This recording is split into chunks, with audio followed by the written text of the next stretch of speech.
This is not breaking news. This is not a scandal. This is not about one person. This is about a system that still looks intact, but no longer behaves that way. What's happening now doesn't announce itself with sirens. It arrives quietly, through process, through paperwork, through institutions doing things they were never meant to do, but doing them anyway. You're told this is routine. You're told it's legal. You're told it's justified. And none of that is technically untrue. That's what makes it dangerous. Because the most fragile systems don't collapse when they're attacked. They collapse when they're used. Used just enough to test a boundary. Used just enough to see who objects. Used just enough to make the next step easier. If you've ever wondered how power changes hands without changing laws, stay with me. Because this isn't the end of something, it's the beginning of a pattern. And once you see it, you can't unsee where it goes. What actually controls this system now is not a person. It's leverage, not votes, not popularity, not even authority in the traditional sense. Leverage is quieter than power. It doesn't command, it suggests, it doesn't order institutions to comply. It places them in positions where resistance becomes expensive, because when an institution depends on stability, even the threat of disruption becomes control. This is how the frame shifts. Instead of asking, who is right, the system starts asking, who can afford to be wrong? Independence, on paper, still exists. But independence in practice requires something else. It requires confidence that neutrality will not be punished. Remove that confidence, and nothing has to be seized. Nothing has to be rewritten. The system begins to police itself carefully, quietly, one calculation at a time. And once decisions start being made with consequences in mind, not outcomes, not truth, not mandate, you are no longer watching governance. You are watching risk management, and that's where the shift begins.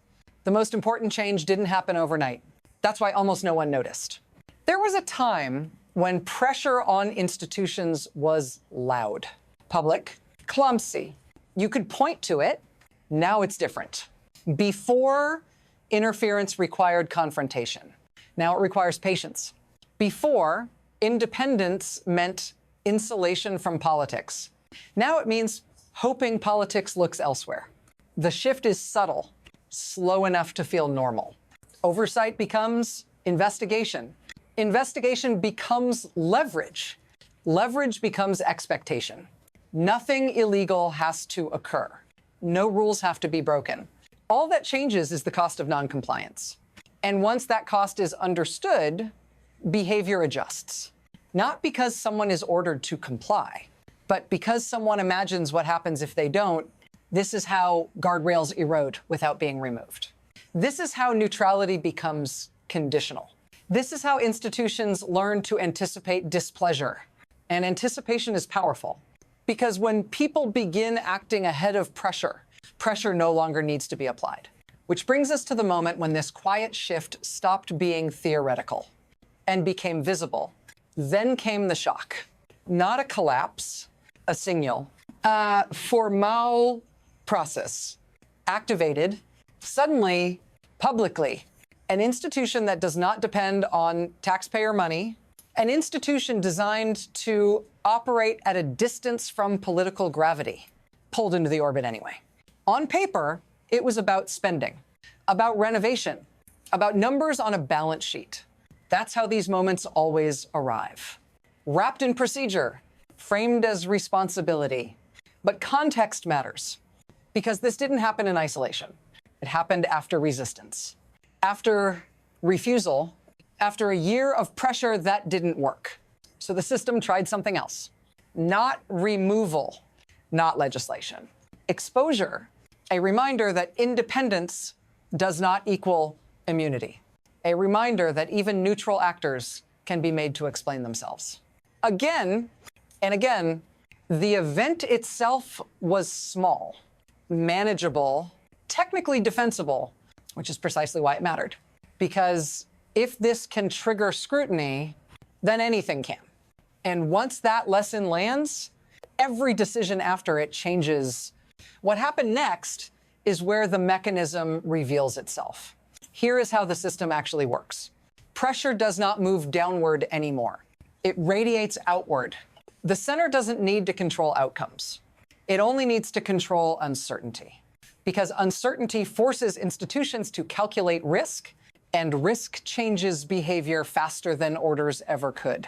Those who benefit are easy to identify. They gain compliance without fingerprints, influence without signatures, alignment without accountability. Those who absorb the damage are quieter. Career professionals, neutral actors, people whose power comes from credibility, not loyalty. Every hour spent responding is an hour not spent deciding. Every investigation, even an empty one, consumes oxygen. And here's the key part. Once this tactic works once, it doesn't need to work again. The example does the job. Others see it. They adjust. They soften language. They delay decisions. They look for ways to avoid attention. Not because they are corrupt, but because the system has taught them that neutrality carries risk. That is the hidden mechanism. You don't break institutions anymore. You teach them to bend themselves. And once they do, the next crisis doesn't need to be triggered. It arrives on its own. Then it accelerates faster now, less subtle. One action triggers another. Response invite escalation. Silence becomes strategy. Short meetings, careful wording, delayed decisions. People start asking different questions. Not, is this correct? But is this safe? Not, what is our mandate? But who's watching? Because once pressure is normalized, it doesn't need justification. It just needs repetition. Every move teaches the next one. Every test lowers resistance. Every pause becomes precedent. And here's the danger. Nothing dramatic has to happen. No explosion. No constitutional crisis, just momentum. Institutions slow down. Confidence thins. Independence becomes theoretical, and by the time anyone notices the change, the behavior is already locked in. That's the trap. Because when a system adapts to pressure, reversing it looks disruptive, risky, political. So the safest option becomes doing nothing. And that's when the second crisis emerges. Not as an event, but as a condition. This is where it reaches you. Not as policy, as experience. You don't see the meeting. You feel the delay. You don't read the memo. You feel the price. When institutions hesitate, consequences leak outward. Decisions take longer. Corrections arrive late. Costs compound quietly. And you're told this is just how things are now. That complexity increased. That markets are nervous. That uncertainty is global. But uncertainty has a source. When neutral systems stop acting decisively, volatility fills the gap. Your rent adjusts. Your loan changes. Your planning horizon shrinks. You're forced to adapt to a system that no longer adapts to reality. And the most corrosive part, you're never told why. There's no announcement, no admission, no single moment to point to, just a feeling that things respond slower, cost more, make less sense. If this sounds familiar, pay attention, because this is the stage where damage stops being abstract. And once it reaches daily life, it doesn't stay contained. This doesn't stay inside borders.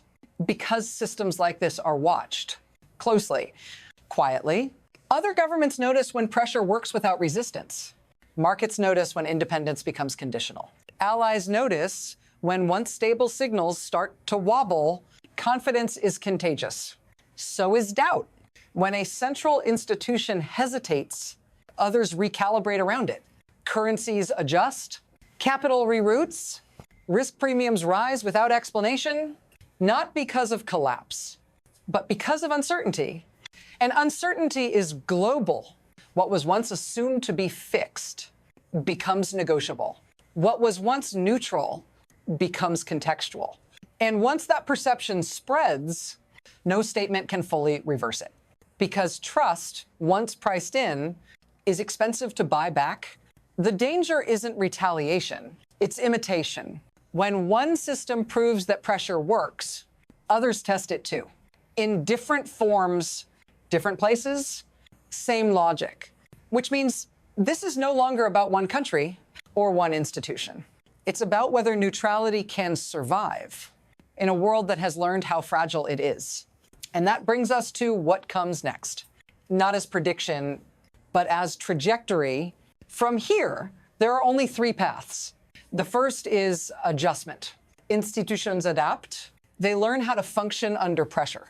They preserve the appearance of independence while quietly narrowing the range of acceptable action. The system keeps moving, slower, cautiously, but intact enough to avoid alarm. The second path is erosion. Pressure continues. Precedent hardens. Each response becomes slightly more political than the last. Independence doesn't vanish. It thins until neutrality exists mostly in language, not in behavior. Decisions start aligning before anyone asks them to. And by the time it's visible, it feels too late to unwind. The third path is rupture. Not sudden, not cinematic. A miscalculation, a delayed response, a moment when hesitation meets crisis. And the system fails, not because it was attacked, but because it couldn't move fast enough when it mattered. None of these paths require a villain. None require new laws. They only require momentum. Which path emerges depends on something fragile, whether pressure remains useful or becomes too costly to ignore. And that brings us to the part no one likes to sit with. There is no clean ending to this. No moment where someone steps in and restores balance. No guarantee that the system corrects itself just because it always has. What exists instead is exposure. Once pressure becomes a tool, it doesn't stay unused. Once institutions learn to anticipate punishment, they don't unlearn it easily. And the danger isn't that this happens once. It's that it works. Because systems remember what succeeds. If you're waiting for clarity, for a line to be crossed, for an unmistakable signal that now something is wrong, you may already be past it. These shifts don't announce themselves. They accumulate quietly, procedurally, plausibly, and by the time the outcomes feel undeniable, the mechanisms that produce them are already normalized. So the question isn't whether this is acceptable. That debate comes later. The question is whether you're still watching closely enough to notice when neutrality becomes optional. If you want to understand what this system looks like after another round of pressure, not in theory, but in practice, that's where we go next. Because this pattern doesn't stop on its own. And the next stage will be harder to reverse.